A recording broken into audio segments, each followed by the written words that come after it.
Before we get started with this week's episode, just wanted to plug our guest's Instagram. It is dat.aggie.makeup. That's dat.aggie.makeup. We had a great conversation. We were talking about a movie with a plot twist, but tried to avoid talking about the plot twist itself. It was such a fun time, very challenging episode to record, but it was fun nonetheless. Anyways, let's get started.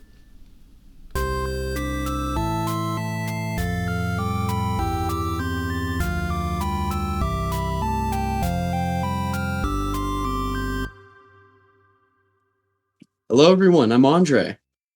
And I'm Jesus. Welcome back to another episode of the Let's Go to the Movies podcast. This week we are joined by Aggie. And remember everybody, if you want a chance to be featured on a future podcast, follow the link on our TikTok in our bios and drop a follow on TikTok and Instagram at lgttm.podcast, or follow us on Spotify if that's where you're listening to us, or subscribe to our YouTube channel if that's where you're listening to us. Anyways, Aggie, would you like to introduce yourself? Yeah, hello, my name is Aggie Zimova. I'm from the Czech Republic, but right now I live in the UK and I obviously love film. Awesome. Yeah, we're very happy that you're here and very grateful for the premise that you brought for this week's episode. We're looking looking very forward to this. It's a different concept. So what we're doing is talking about a movie that is known for having a big plot twist, but we're not going to talk about the plot twist. Don't know how that's going to go, but we'll try our best to avoid the spoiler, but regardless... We should have a tally of how many times we fail. Yeah, we'll keep a counter. Let's do that, and we'll just cut out those bits if we have to. But the movie that we did decide on talking about is Secret Window from 2007, I believe it is, with Johnny Depp. I think so. Yeah. So, Aggie, what made you pick this one in particular? So I was deciding on what would be cool to talk about, and obviously I love plot twist movies, and it's, I think, nowadays pretty in to actually watch a plot twist movie because nobody wants to talk about spoilers and stuff like that. And I love thrillers, and this is a kind of a thriller, plus it's based on Stephen King's book, so good mixture of things. For sure. Awesome. Yeah, so you've said before that off the podcast that you've seen this already but haven't seen it in a while, and that's why you kind of wanted a refresher on it. Yeah, so we'll kind of do our round table of what our first thoughts were for it, if we can go back to the first time that we've seen this movie. For Jesus and I, it's been in the last couple of days, but for you, it must, I don't know when you've seen it last, but do you remember? Yeah, it was ages ago. Okay. Like, actually, I don't remember that far back. Oh, it was actually from 2004, my bad. Yeah, 2004. I was going to say that. Yeah. I was going to say that. There you go. Freaking, I did like the movie. It was really confusing. Not confusing. Mm-hmm. Like, it was a very interesting movie. I really liked the premise of it. And his name's Shooter. Mm-hmm. Yeah. Interesting name. It's one of the first things I got. Okay, for rating, I would probably give it like a 78. 78. Yeah. That's already better than what I'm looking at. Oh, I forgot to prompt us with that too. Yeah, we'll do our first viewing and the rating at the same time. My bad. But yeah, so looking at the ratings for it, 46% from Rotten Tomatoes and 6.5 out of 10 from IMDb. So those are kind of poor scores. It's not that good. But I mean the ratings. But obviously, I feel like the movie is well done. Mm-hmm. Like the symbolisms and different messages. I feel like it has so many messages for you to actually figure out what's going on. For sure, yeah. Like, I mean, this was the first time I saw this, so I didn't know what to expect at all. Like the synopsis, just looking at the one that Google provides, it's a writer moves to his lakeside cabin to find solitude. However, a psychotic stalker blames him for plagiarizing his work and refuses to leave him alone. So just looking at that, I was just like, oh, okay, I was expecting just like a regular run-of-the-mill, like he can't get out of his house because somebody's like praying around the home. Like a cabin horror movie. Yeah, I was thinking something along the lines of Hush, which is like Hush with like the blind and no, she's not blind. She's deaf. She can see. She's deaf, and she's like haunted by like stalked by someone. So I was thinking it in the same way, but not at all like that. It felt much more like Misery, with kind of the setting and like the introduction, and the fact that it's also like a writer too. Yeah, the fact that the whole movie starts with a very no context scene where he comes into the room, starts shouting at the two in the bed, and it just even that for me, because I saw it the last time ages ago, and when I watched it this time I completely forgot what's going on. I didn't know that the first scene is somehow connected to the actual main plot twist. Didn't know, and I feel like that kind of gives it a good messed up introduction to it, because you don't know what's going on and then you start feeling like Yeah, absolutely. It was very, like you said, confusing. I didn't know what anything meant for it. It was very much a cold open for the film, and we don't really get to see the context of the opening scene until halfway through, or I think it's like when he mentions for the first time that he's actually going through a divorce.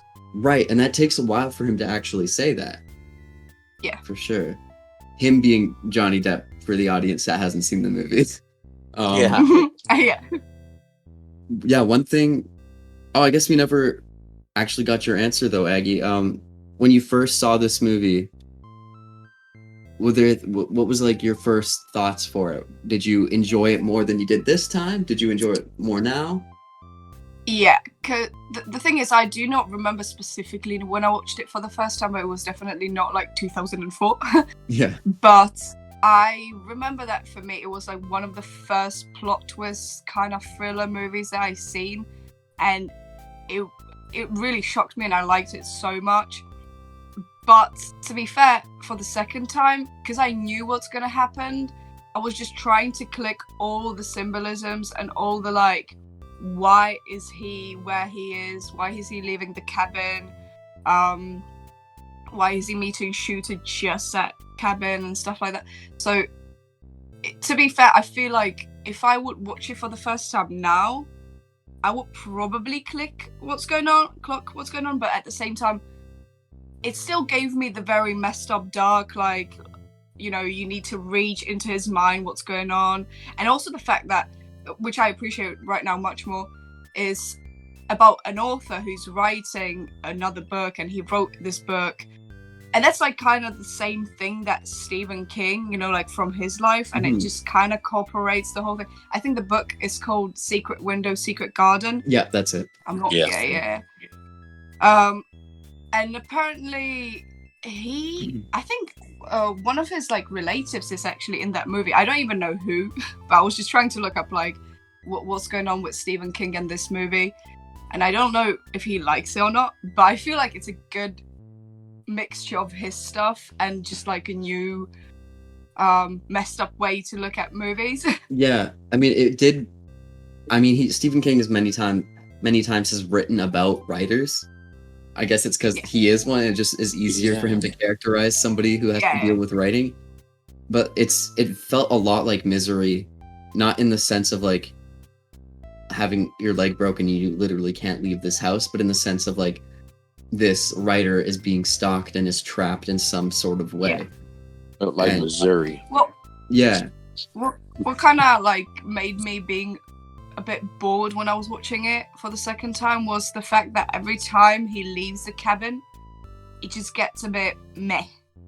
I don't know how to really explain this. It's more like we have this main plot that's going on in the cabin, and it's very dark and mysterious and kind of sinister, and he's kind of terrified of his life. But when you leave, everything just kind of stops in the main plot, and it's just a bit like, okay, we need to sort this like bureaucracy stuff, and when you come back we can get more to the exciting stuff, which right now for me it's a bit like okay, that just lowers it a bit, but when I was watching it the first time, I was just engaged in every second.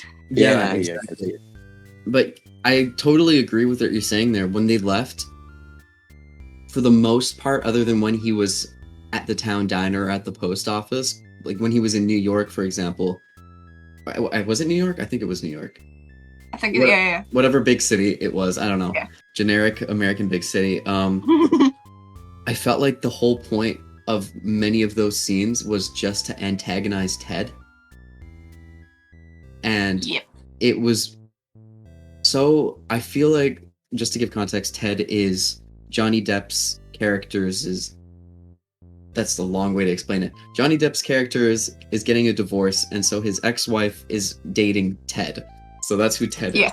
And then that's a roundabout way to get there.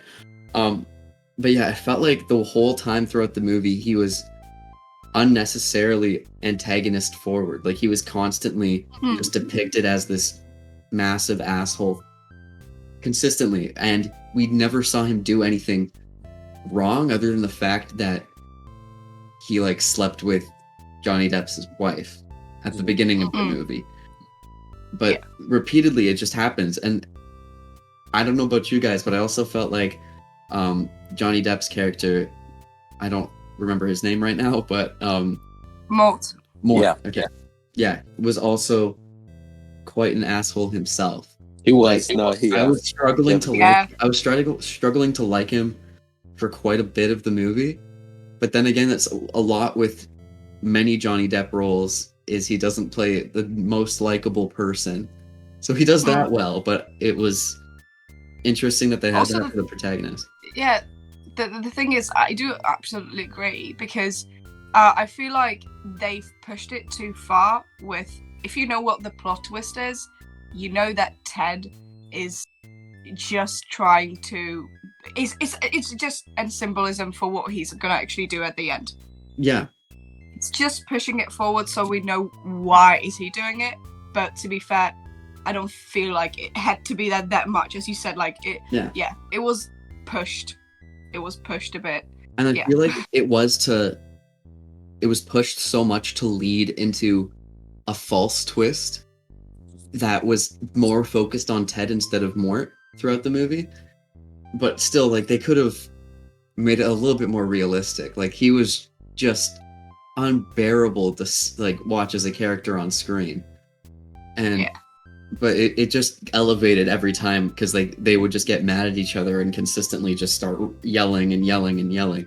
But but as soon as he got into the cabin, everything was much more interesting, like you said.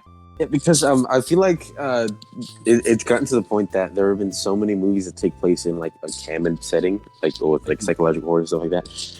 There should be like a subcategory of movies of that, like a cabin horror movie. I'm not sure if that's a thing, but whenever he leaves the cabin like that, it just kind of breaks away from what the movie felt like it was trying to be. It doesn't feel like. So what's the point? Like, why is this here? Yeah. Just a very strange flashback that I remember from when the house burns down. And it's the only time in the whole movie, except the beginning, obviously, when there's like a proper flashback throughout the scene, is when they are standing in front of the burned house, and it just goes to like the past when it was okay.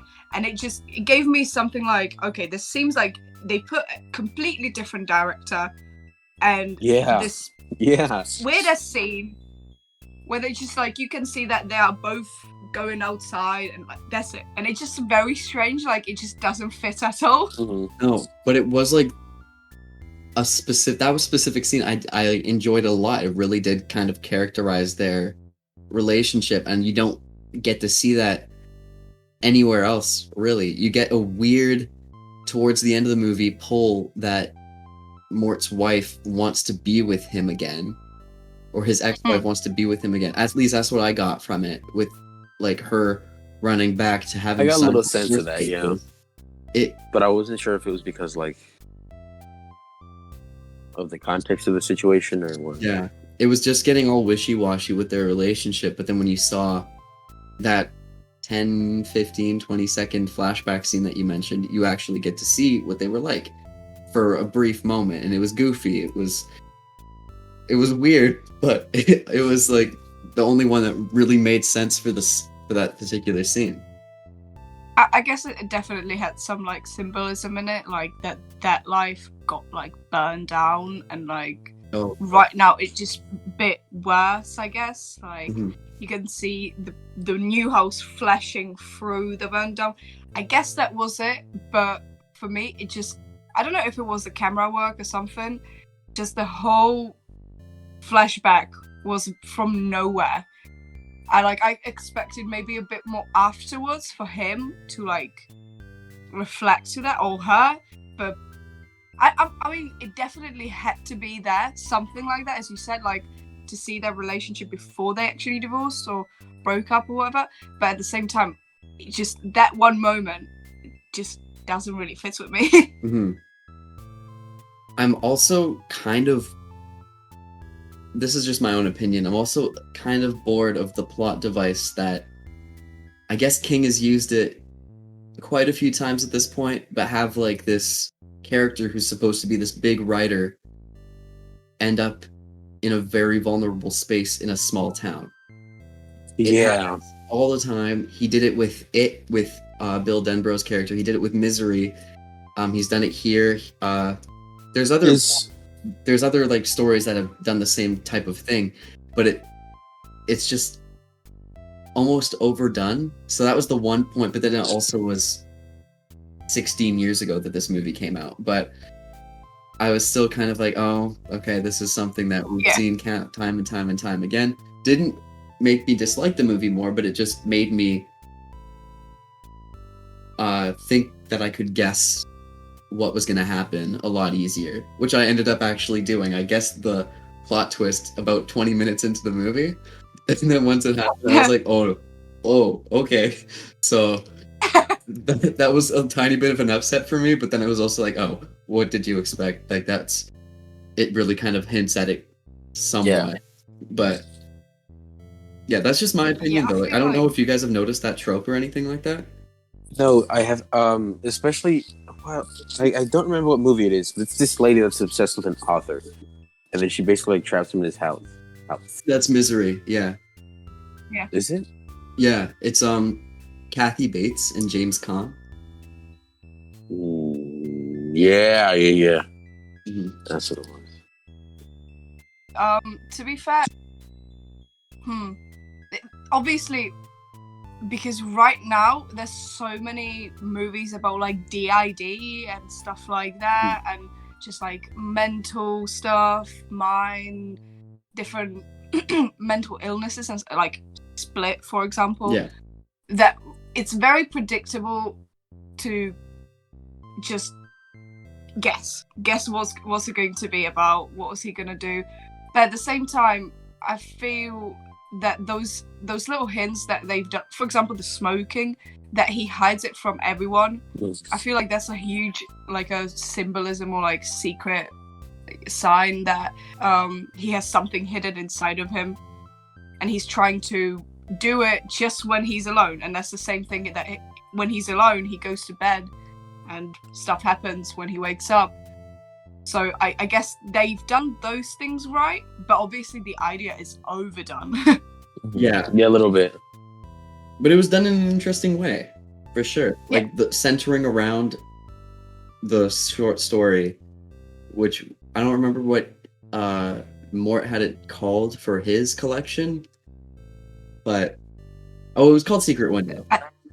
Secret Window. Never mind. I was thinking about that's the one that he wrote. Yeah, Shooter's version was a different title. Centering it around that was pretty neat, because it's definitely something realistic, where the fear of a writer or any creative person to accidentally plagiarize something that they've seen and just have as a repressed memory almost. Yeah. There's gonna be some books that are like similar like that too. Like movies are definitely like that. Like, wow, this really seems like this movie. Exactly, yeah. So it's like it really does dive into that fear of any creative endeavor that people can go into. So that at least kind of gives it a fresher take on the isolated writer scenario. But it's still the cabin and the isolation. Yeah. To be fair, it's not just the fact that he's an author, the fact that he's in the words. That's same as what's the one Stephen King book? Gilbert's Game, is it called? I think. Oh, Gerald's Game. Gerald's Game. She's also like alone there, and at least she's still there. Like in this case, I wish he would stay there the whole time, and everything would be happening. Yeah. Through his cabin, for some reason, but I guess I could see it being good that way, or if you flipped over and had Shooter follow him outside of the cabin space, that would like give it equal opportunity. Like if he, for example, left the lobby of his publicist in New York and Shooter was in the lobby standing there, something like that to take him out of the cabin area would make it a lot more effective, and maybe it would have tripped me up for sure for what the twist was going to be in some regard. But I guess that's a bit harder just because obviously with what's the plot twist, I don't want to spoil it, but with the plot twist, he can't really leave with him, he can't be really seen with him in the movie. So true. Like from the cinematographical point of view, it's hard to do that because obviously he's talking to him, he is interacting with him, sometimes he's even like, you know, being threatened and stuff like that, so he's scared. There's that one very odd scene when he wakes up from a nap outside of the cabin and he has just like something with his leg and he starts like running away from him, but he's not really following him. And I was so confused about this one even the second time because I forgot what's it supposed to like mean. And but I feel like they just couldn't really leave him leave. Yeah, exactly. Shooter is he's trapped in that space, and plus I think it's going to be like connected a bit to the fact that he's always drinking. Yeah. When everything happens, when he sees him like he's drinking whiskey or something. So I guess it's also the fact like, he drinks when he's home. So when he goes to the town, he's just like, let's say sober. In fact, I think it was one of those scenes that really clued to me what the twist was going to be. In particular, as soon as we saw Thomas Greenleaf drive by in the truck, I was like, I know exactly what this is. I know exactly what's going on for this scene. And unfortunately, I was right, because then it kind of ruined the surprise in some way, but it was still interestingly done. The way that they, every little moment that Shooter was in was just as important as the last to explain the twist. At least for the most part, they were. And just like a brief moment, I wanted to talk about John Turturro's performance as Shooter. He scared the crap out of me, honestly. He was very good. I really enjoyed it. I don't know if you guys have seen him in other roles, but I've only seen him in like comedic stuff. Like he was in Oh Brother, Where Art Thou, and he was kind of like the dumb one in the group. And he was also Jesus in The Big Lebowski, which was another like satirical character that was like a caricature basically. And so seeing him in such a serious and like menacing tone was really interesting. I hope he does stuff like that again sometime. I feel like the fact that the hat fits him so well. Oh yeah. And it fits Johnny Depp so well. Yeah. That makes it perfect. His hair is really cool in that movie too. Like the long like blondish. Like Yeah. As soon as I saw the hat and he like wore it in one scene, I was like, he has to wear a hat in every movie he's in. He's got to do something with the hat. Yeah. I was really grateful for that. I was actually watching at one scene, I think it's like the first time he wakes up from a nap. He has this really like wombly kind of moment when he's trying to like wake himself up and just like reach to something. And I realized that's like, because it was 2004, he did Pirates of the Caribbean, and then he did this, and you can slightly sometimes see his movements actually still being there, because he's like doing the stuff with his hands a lot, being a bit like looking like drunk, sometimes drunk. The drunk is always a bit similar.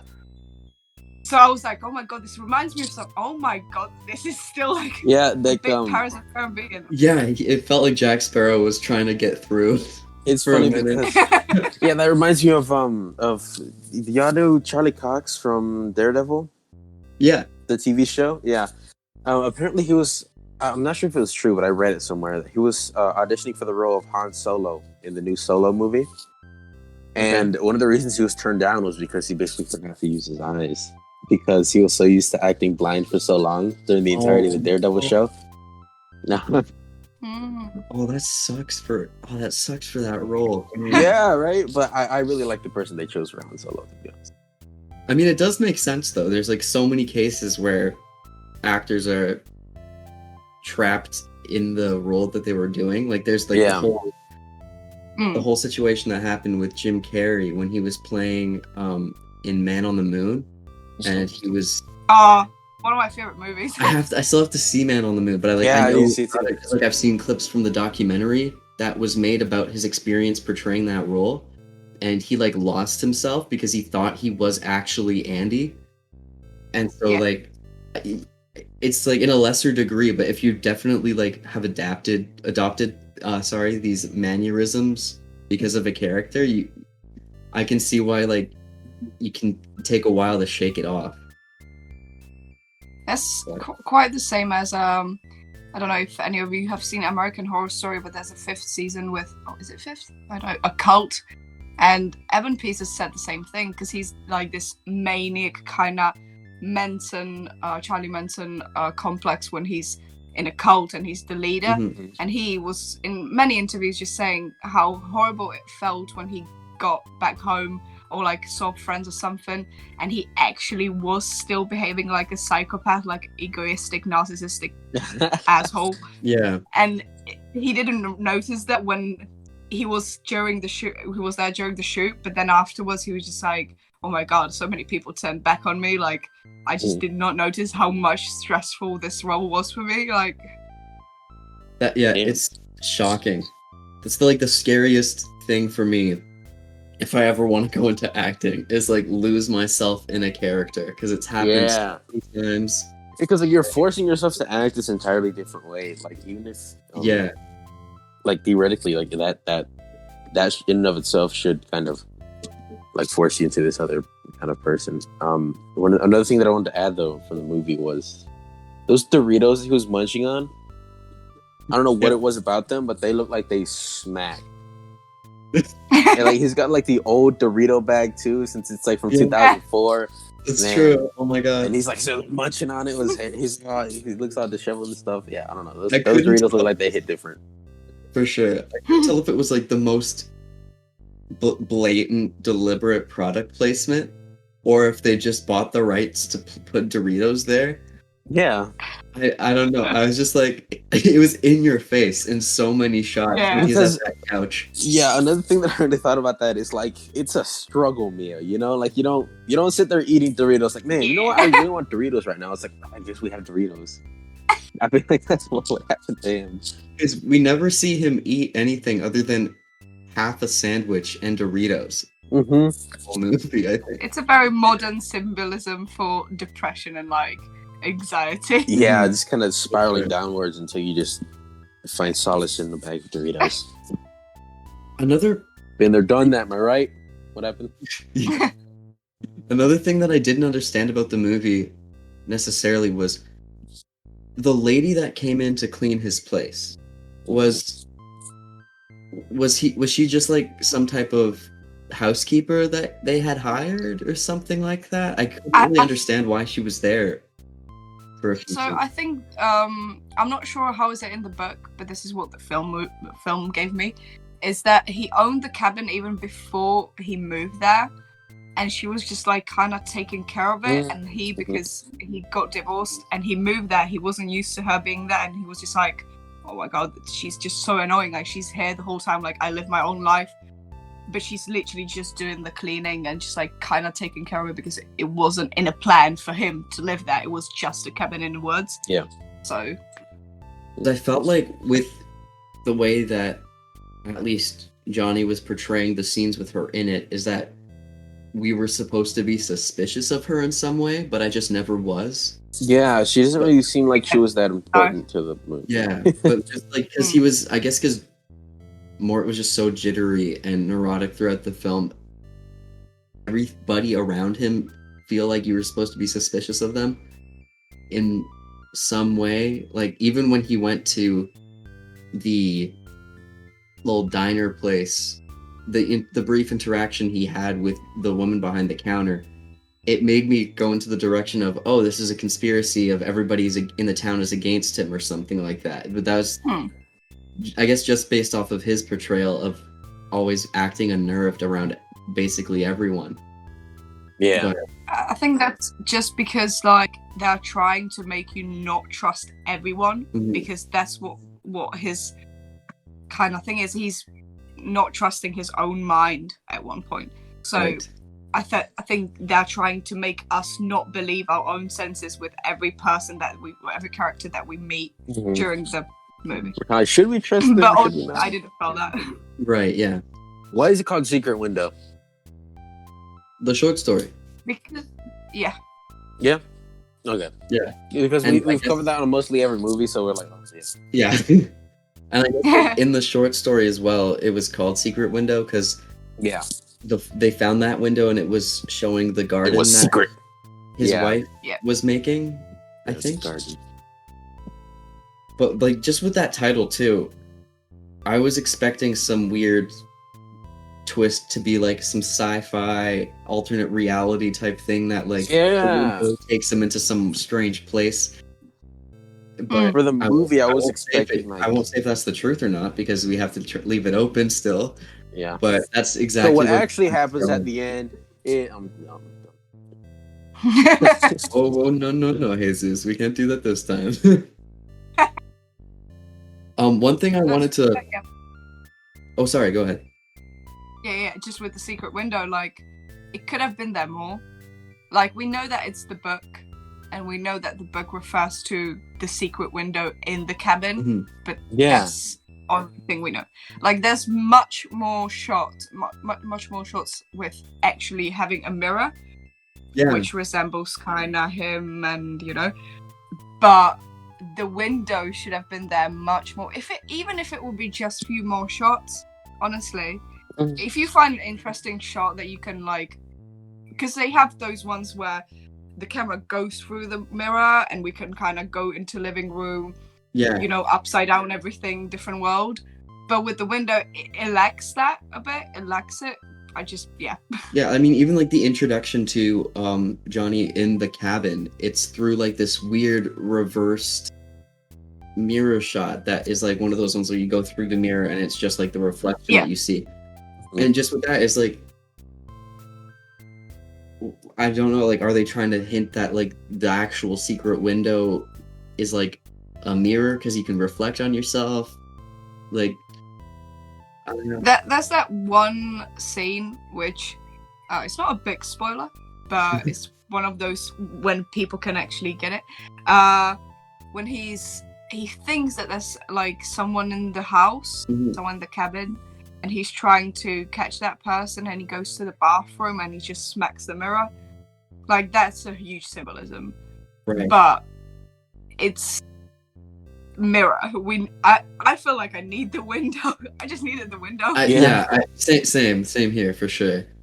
It felt not used enough, especially with the setting of just how the window looked in that room was really. It looked really cool, and so they could have definitely done some type of shot where it was just, even if it was just sitting at the window alone and you could see something in the garden, for example. You know what would have been really cool? What? I mean, to interrupt you, but I remember I've seen this movie in what did I see? It was in one other movie, right?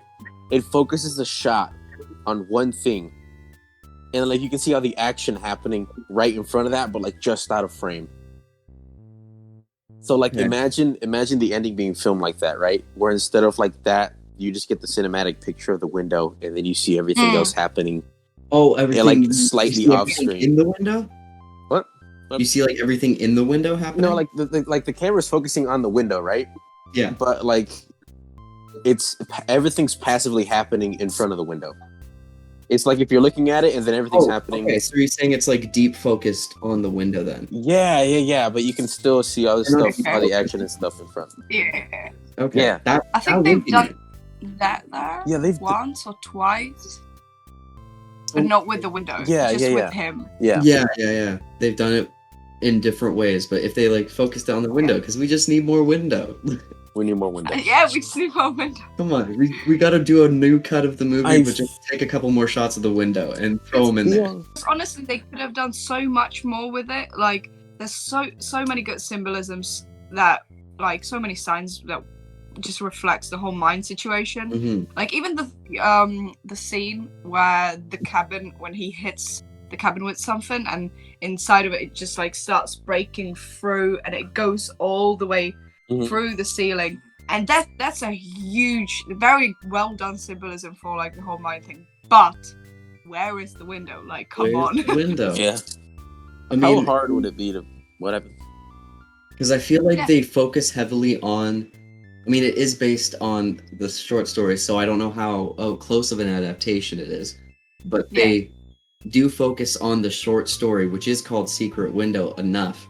But because they introduced the idea of Secret Window with the actual window in the cabin, it makes it feel like the story and the physical window are equally important, but they don't focus on both the same. So it's weird, the way that they put their priorities in a strange space instead of where the title suggests. Yeah. I feel like, because the director, I think his name is David Cap or something like that. Cap. I believe so. He directed it, but if you look at other stuff that he's done, because he's mostly a screenwriter, because he's done even like Jurassic Park, which I did not expect being on that list. I love Jurassic Park. So some of the stuff kind of, you can see it, but I would never think of it before. I don't know if it's because it's one of the newest things that he's done, but that's a huge list of stuff that he was a part of, actually. Right. Looking at his filmography, actually, he did direct a movie from last year called You Should Have Left, which is another trapped in a house horror movie that stars Kevin Bacon and Amanda Seyfried. But yeah, like looking at what he's written, he wrote Spider-Man 2, I think. It's also a little strange. He wrote, oh my god, he wrote, oh never mind, I thought that was the movie. Oh, he did write the movie. He wrote Zathura. I don't know if you guys remember that movie. Yeah, that was a fun movie. I loved that movie as a kid. Oh my goodness. Okay. Crazy. Yeah, so it's weird that they... Yeah, he has just a very strange array of stuff that doesn't... Very strange. Nothing fits together, other than he did the first 2 Jurassic Parks, and then...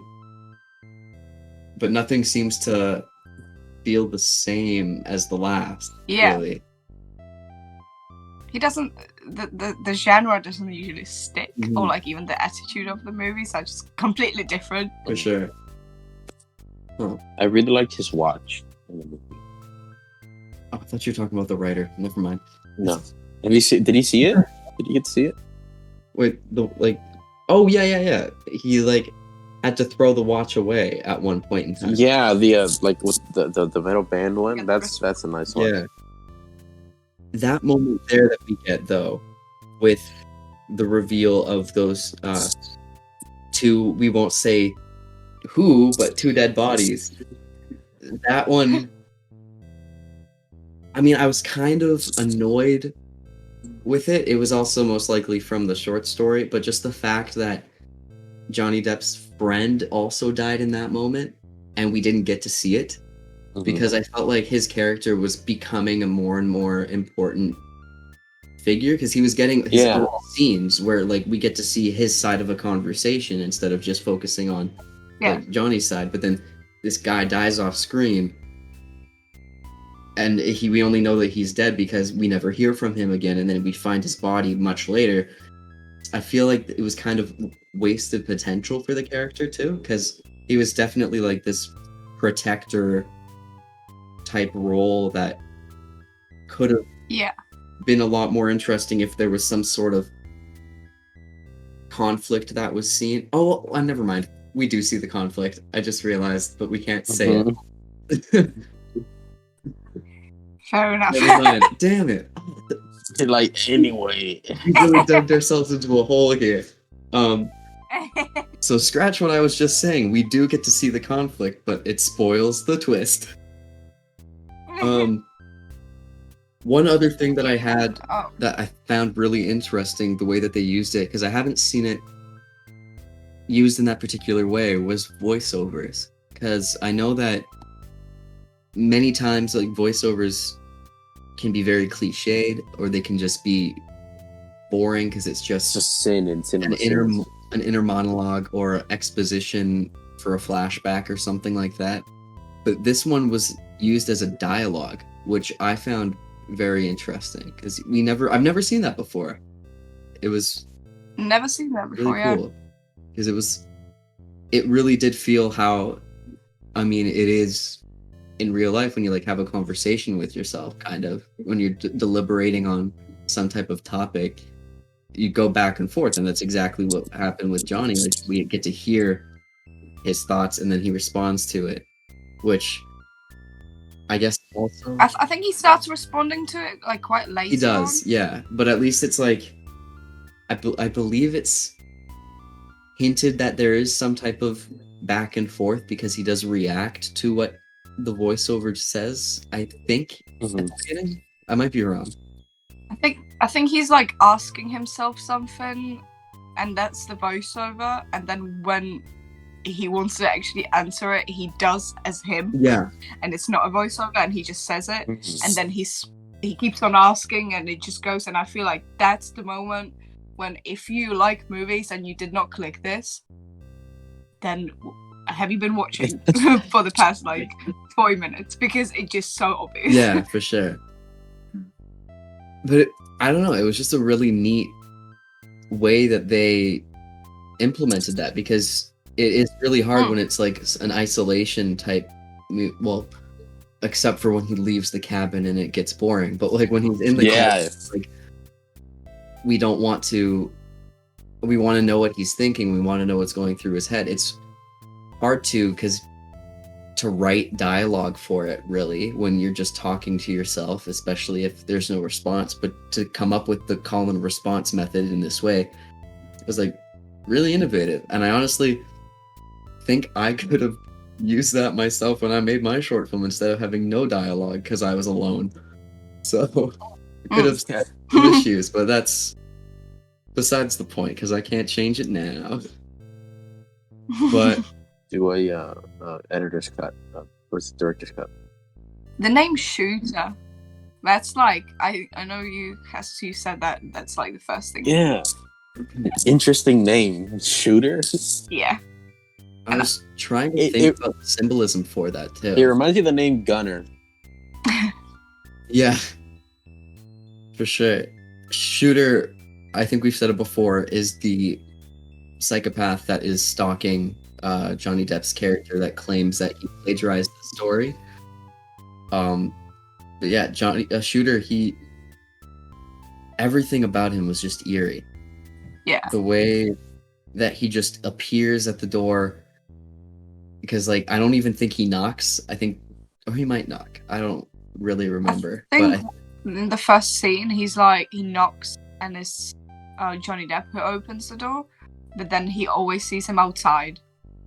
Yeah, the way how he's just always there, like it's like, oh yeah, he's definitely like a stalker watching his prey, and it was very, very unsettling. And I don't get the trope of, this is not the biggest spoiler because it happens in almost every movie like this. Why do they always gotta kill the dog? Yeah. Like, yeah, honestly. Yeah. Every single time. And like, come on, let the dog live. Let the dog be the last survivor in a movie. Why is it always a dog too? I feel like it's because sometimes it's a cat, sometimes it's a cat. Sometimes, yeah. Dogs are more of a humanoid, like more close to a person, because they have like more feelings towards their owner and stuff like that. So I feel like it's that, but obviously, yes, it's again a dog, and it's killed. Yeah, it's like, forget the whole trope thing. I just don't want to see a dog die again in a movie, because it's like the dogs are always like, you always like, at least me personally, I'm always like, ooh, a dog. I hope this one doesn't die in this movie, but then it does every time almost. Like, I just watched a movie called The Lodge. Spoiler alert, dog dies, of course.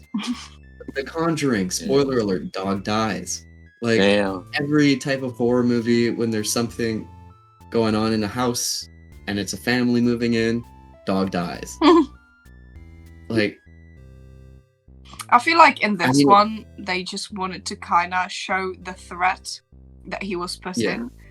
That like, oh, you are actually in danger. Like, this guy, this shooter, he's actually dangerous to you, because he just was willing to kill your dog. Like, he didn't have any boundaries to just leave it for you to have your book. So I guess that was just it. But for sure, yeah.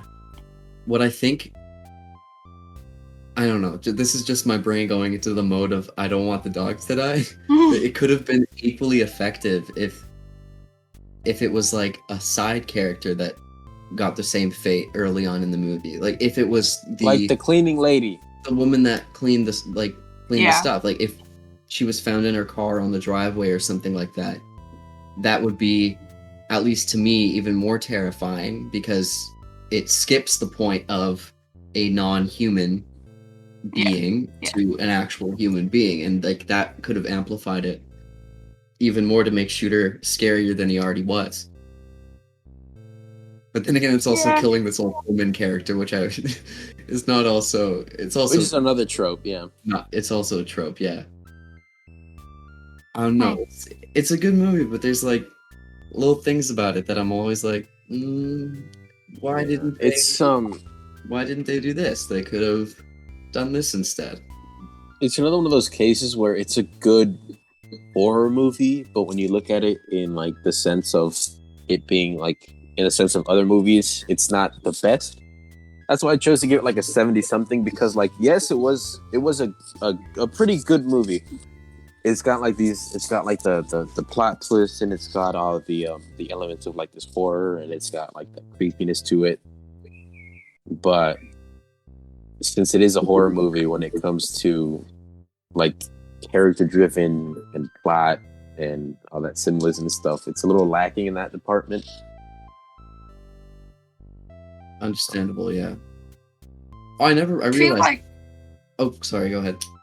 Sorry, that at the end, when we like finally know what's going on, how was this whole thing happening,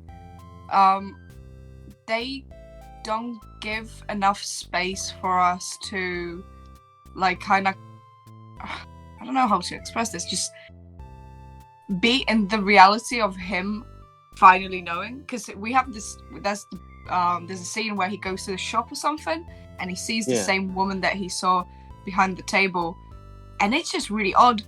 I mean, I would just like to see more of him either going back to normal and not realizing who he is, or not going back to normal. But we just see everyone looking at him like he's crazy, but we didn't know what happened. We just know what's happened in his mind, kind of. Yeah. Even barely, though. We don't really know what's happening in his mind. Either. Yeah. Like, it feels, when the actual twist occurs, which was also done, the effect that they used for that, when we actually get to see this inner dialogue kind of play out in the real world. I'm trying to say it without saying it, what's going on in the scene. they do the same exact effect in the Pirates of the Caribbean series. Yeah. When like Jack Sparrow is like going crazy because he has like he's got like heat stroke, he's got dehydration and stuff, and he's the same thing. They use the same type of effect, and I really enjoy that effect. It's fun to see. It's cool to watch, but we don't get to see the actual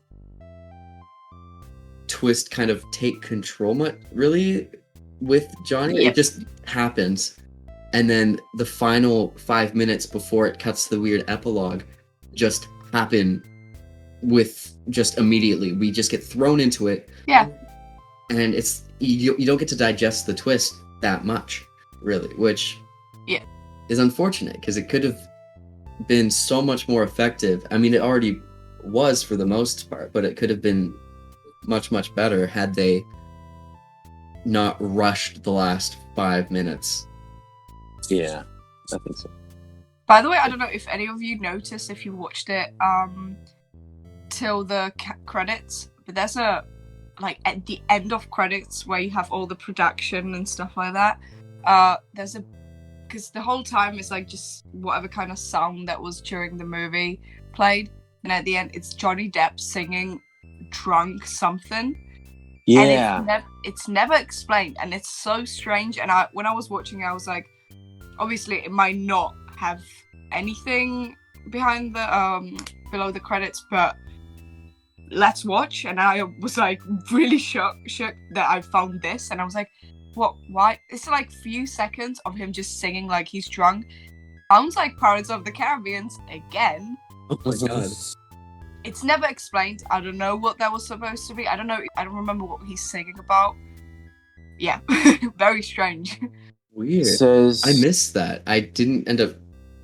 I think I was taking notes down at that point. I just while reciting the ending of sewing season.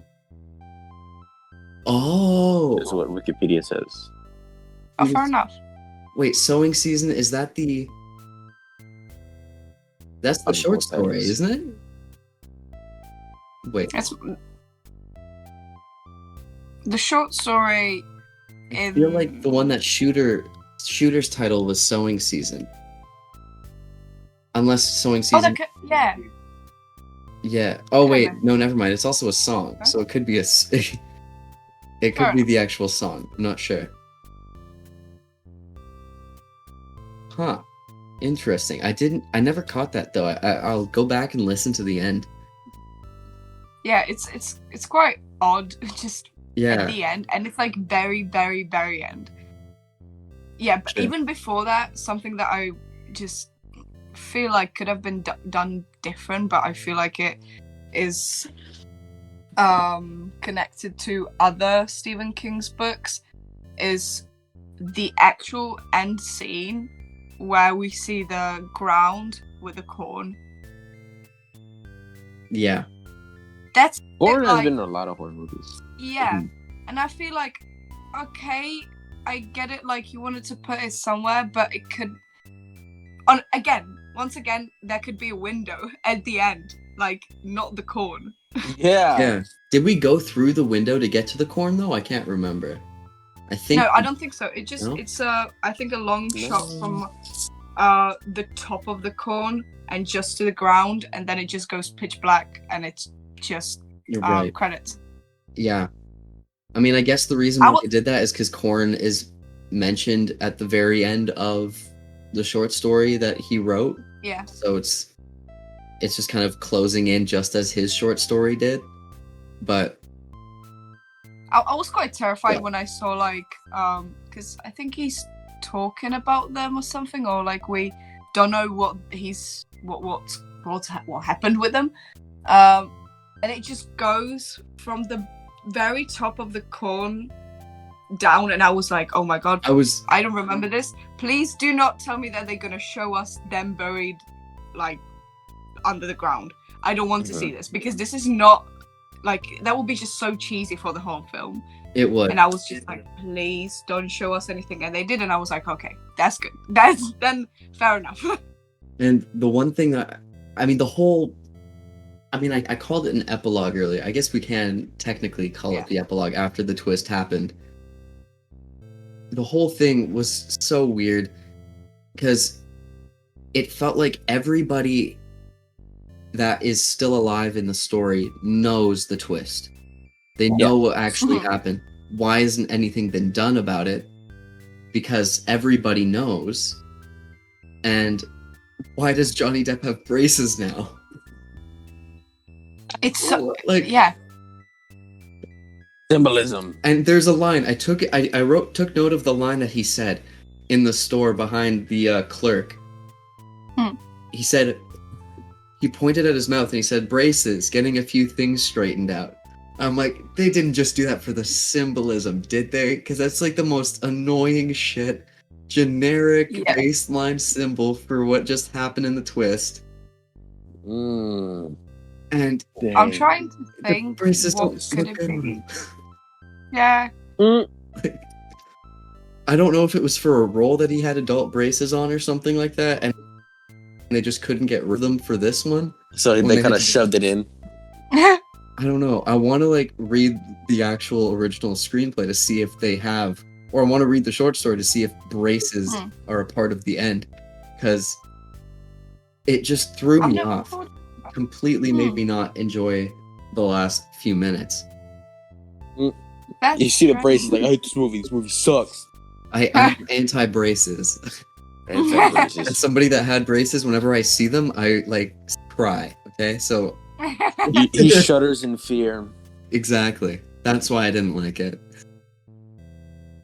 But it was, just so strange. Didn't fit. But... Another, I don't know if it's just the CGI because it's 2004, but very odd scene, or like, it's a good scene, but I think not well done, is when he's with this person, I can't say who, in his cabin for the first time, and they are trying to talk to them, if we get what I mean. And he's very confused and he doesn't want to listen to this person. Yeah, I feel like that is a bit meh. The CGI just doesn't sit with me. I don't know if it's just that, or if it's the shots, because the camera goes along with where he's trying to escape, like around the living room. Like he's just like, no, I don't want to listen to this. I don't want to, and he's just like trying to figure out, very confused. And the camera is just quite. I don't know if it's the camera or the CGI. It's a bit doesn't sit with me. Right. Okay. I'm trying to. You didn't say the name, so I'm trying to think about who it is. Okay. Just say it. We'll blur it. We'll like beep it out. Okay. Okay. Yeah. I get that. Yeah, for sure. I mean, I did kind of mention that earlier because it's the same effect, like I said, they used in some of the Pirates movies. Yeah. But it is 2004, so it's not the best necessarily. Yeah. It didn't throw me off as much just because I've recently rewatched the Pirates movies, and so I guess I haven't seen movies with the best CGI recently, I guess I could say. So, but I can definitely see that looking back at it, it wasn't done the best it could have been compared to today's standards. But because I think they tried to do the whole, we don't see just him and but they kind of cross each other, and we can like actually see their layers crossing which is hard to do, obviously, but not nowadays. It used to be. Yeah. And it just kind of blurs. I'm not sure about that. And it's a very quick very quick movement before he starts talking and questioning himself, and then this scene. For sure. It's very quick. It lasts 20 seconds, I think, and the same effect is used like 3 or 4 times throughout. Yeah.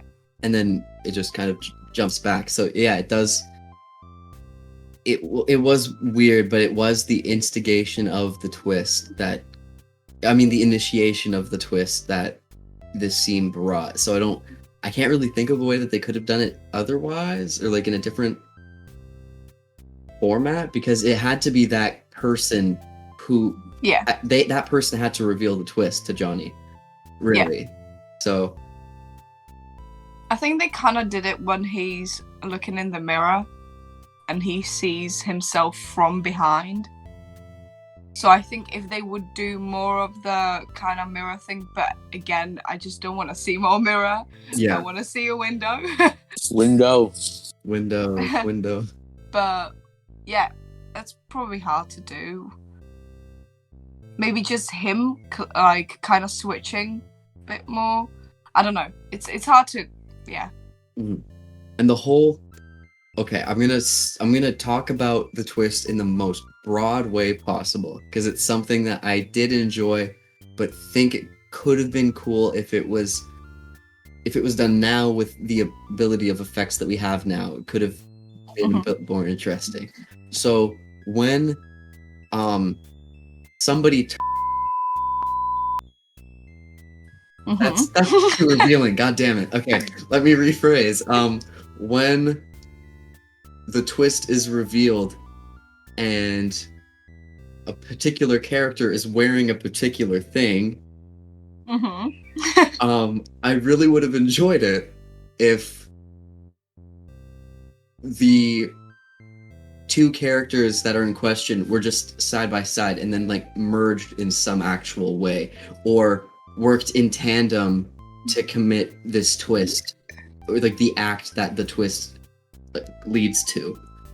It was like kind of a partnership in a way, but we know what the actual scenario is going on. Like if it was done in a way that still kept the two interacting with each other, because they always have very cool interactions throughout. It was always very well done and quite stressful throughout. And if they just kept that in to the very end instead of kind of throw away that one character's performance for the last 20 minutes, it could have been visually more satisfying in some ways, if that makes sense. I can't. It's so hard to talk about it without talking about it, but we're even like a double vision sort of thing where it kind of crosses and then like they something right? Well, that's kind of violent, but yeah. That's really aggressive, but also, like this. Oh, okay. I really wish we recorded video for that. That was really funny. Oh my god. But yeah, like that's what I could picture as being a little bit more satisfying, instead of kind of like, like what you were talking about with Primal Fear, for example. Like I know what the whole thing was Primal Fear. Instead of doing in that route, if there was actually like a split in some way. That also, goddamn, that spoils it too, because I mentioned Primal Fear. People saw Primal Fear. I'll keep that in. How many people have seen Primal Fear recently? I don't know. I haven't even heard of the movie, so there you go. I think we're safe. But by the way, what do you think about like the fact? Yeah. So the thing that happens at the end, the reason, the cause, why it happened. Do you think like it's reasonable? Because when I was watching it for the second time, I forgot why this thing all happened, and I was like, actually, that makes no sense. The cause is related to the opening, right? Okay. It was because that thing at the beginning, right? And then that thing that he I personally don't think it's justified. It's a little too far, especially since throughout it we get to see that rapport is not completely toxic, or it's not completely awful throughout it between the two characters involved. So it's it feels off base, but then again, like the twist does suggest that like you're not supposed to be thinking straight. So it just kind of happens because just something snaps. but yeah. Yeah, because when I was trying to like reflect on every interaction that these people have, I was always like, it's not actually that bad. Like the first scene, obviously I've read that in the first scene, the director, he left them waiting 15 minutes for Johnny Depp to actually turn up. Oh, that's so they look very actually scary terrified. to think about. Oh my god. And when I think it was like, because it was the first take, so they waited 15 minutes. Then he came there just trying to do his role and shit. And then they switched the lights on and off, I think. And that's the whole take. The whole take is like actually real. Dang. But that is the only like quite I guess not exciting, but like terrifying thing for him. What happened, that like he caught them in one bed, but then him and her, they don't really have a crazy bad relationship. It's repeatedly said throughout the movie that him and his wife weren't really together for like months before then. So just the fact that like he's so angry all the time, and like what we talked about before, that Ted is so antagonized, feels uncalled for, because it feels like it was an expected or a unsurprising event that occurred. Yeah. Plus she is always calling him with a worry. She is actually worried about him and being nice and like, do you want me to come? If you need anything, you can always call me. And he's like, I'm fine.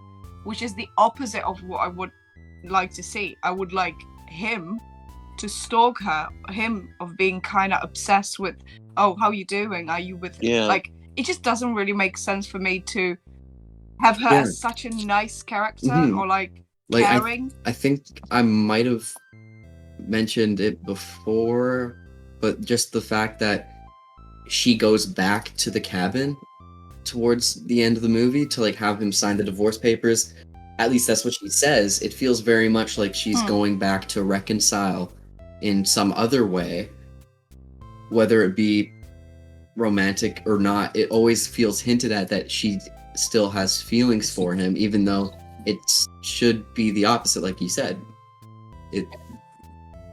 It's overall weird characterization for that like